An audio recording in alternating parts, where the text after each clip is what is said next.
En fait, les voisins sont juste à côté. Et au début, nous, on n'était pas trop, tu vois, on n'avait pas de salaire. C'était dur de trouver une maison. Et quand on leur a dit notre projet, et qu'on voulait faire de la permaculture et tout ça, c'était hyper avenant, quoi. Ça les faisait rêver. Puis la Lozère, ça nous attirait moins parce que c'était plus déjà hyper alternatif. Et du coup, on n'a pas envie d'être entre nous, quoi. On trouve plus de sens à être ici.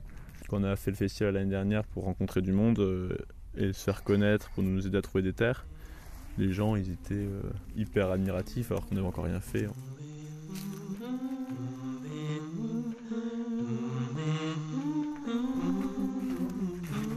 On est 6 personnes.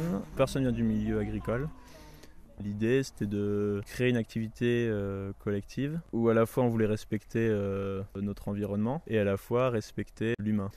Le deuxième point, c'était de produire de l'alimentation. On va produire du pain. Pour produire ce pain-là, on va produire aussi les céréales. On va produire du miel, on produit des légumes et puis des conserves. Là, c'est les confitures, c'est plus pour nous, c'est pas celles qu'on vend. Et de ce côté, c'est celles qu'on vend. Par exemple, là, il y a plein de betteraves. Donc, c'est Julien, le maraîcher avec qui on travaille beaucoup. Il m'a dit: ah, ben j'ai plein de betteraves, est-ce que tu veux venir les ramasser? Et j'avais même pas forcément l'idée de la recette encore au départ. Et après, j'ai un peu inventé sur le coup. Et toi, t'as fait quoi avant?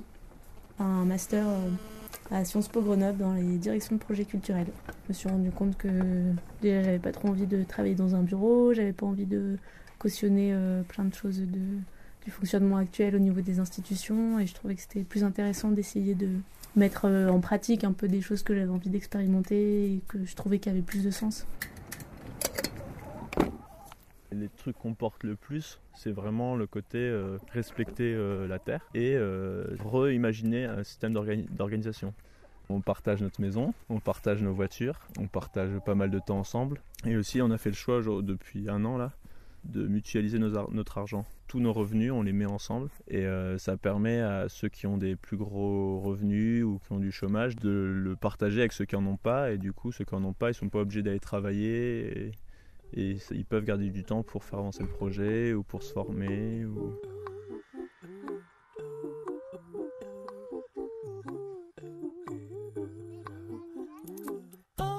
L'image que j'ai des communautés soit religieuses, soit les anciennes communautés, il y avait vachement le côté autour de quelqu'un, autour d'un gourou, il y avait toujours ce côté hiérarchique en fait pour moi.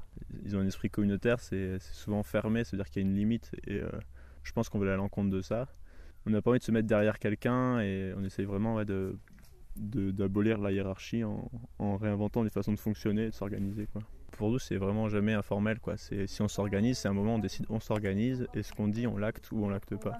Près de Saint-Marcelin, il y a un endroit qui s'appelle la Chèvrerie et il n'y a que 1 hectare. C'est 230 000 euros. Un hectare, 230 000 euros? Et une ferme. Le bâtiment. Ah oui, le bâtiment doit être. Dans un petit village à côté de Saint-Marcelin, un petit hameau. Bah, il en manque que 12,5. Apparemment, ils nous en ont déjà parlé et il y a Rudy, qui est un paysan qui est installé juste à côté, qui connaît bien les proprios. Lui, il est installé en maraîchage depuis pas longtemps. Vraiment, le gars, il est sympa et il y aura moyen de libérer des hectares dans pas longtemps. Il disait que comme on n'était pas loin, ça valait peut-être le coup quand même qu'on aille voir. Ouais, je vais bien le creuser, mais pas cette semaine. Ce qui me plaît dans la vie collective, le foisonnement d'idées, l'énergie qui en émane. Ça, c'est quelque chose qui me nourrit beaucoup. Après, il y a, je trouve, une beaucoup plus grande solidarité et connaissance de l'autre. Quand on est tout le temps re-questionné sur nos pratiques, remis en question par l'autre. Et vivre en collectif, ça peut être quand même redéfini, quoi. Est-ce que c'est vraiment les mêmes maisons, les mêmes règles, ou est-ce que ça peut être des habitats dispersés avec des lieux communs quand même Ce qui est hyper important pour moi, c'est de continuer à avoir une vie sociale très riche avec des gens qui habitent très proches de moi, quoi. J'apprécierais beaucoup que mes enfants soient en fait aussi pétris de culture de d'autres gens et éduqués en partie aussi par d'autres gens, quoi. Les 6 derniers mois que j'ai passés en ville, je les ai trouvés horribles parce que je me suis trouvé au milieu de beaucoup de gens et je me suis jamais senti aussi seul.